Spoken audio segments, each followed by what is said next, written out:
Lei ha partecipato a questo incontro, ecco, una sintesi del suo intervento. Lei ha detto che il territorio ha subito varie criticità.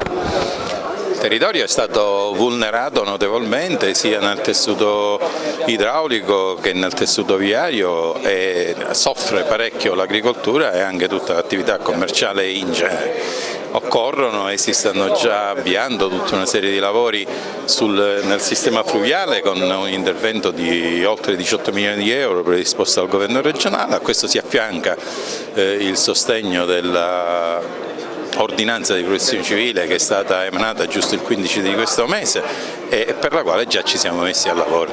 Speriamo di poter ripristinare nel più breve tempo possibile le situazioni di normalità affinché si dia un sostegno concreto alle comunità interessate da queste avversità meteo e una risposta sollecita da parte dello Stato. I sindaci sono stati molto critici, insomma, sull'intervento dello Stato, un po' della Regione che finora è mancato, insomma. Sì, i sindaci sono stati molto critici, è vero che ci sono necessità di interventi strutturali, è pur vero che parecchie di queste cose però si sarebbero potute evitare con un controllo più diretto del territorio, perché parecchi danni, vedasi per esempio i morti che purtroppo sono accaduti a Casteldaccia, sono sicuramente dovuti all'abusivismo e questo è da evitare con un controllo più pieno del territorio. Avete fatto un sopralluogo, ci può dare un po' una sintesi di ciò che è stata la sua visione delle cose? Io ho fatto un sopralluogo qua da Caracas, c'erano altri colleghi sulla sul viadotto Morandi, insomma la strada di Agrigento, no? Questo. Sì, sul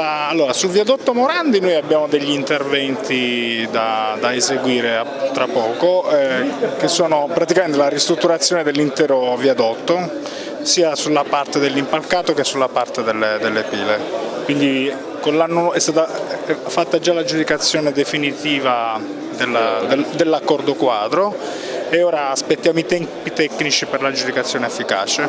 E il viadotto Petrusa per esempio? Il viadotto Petrusa è stata anche da poco fatta l'aggiudicazione definitiva, penso che appena con l'aggiudicazione efficace, tempi tecnici, all'anno nuovo partiranno i lavori.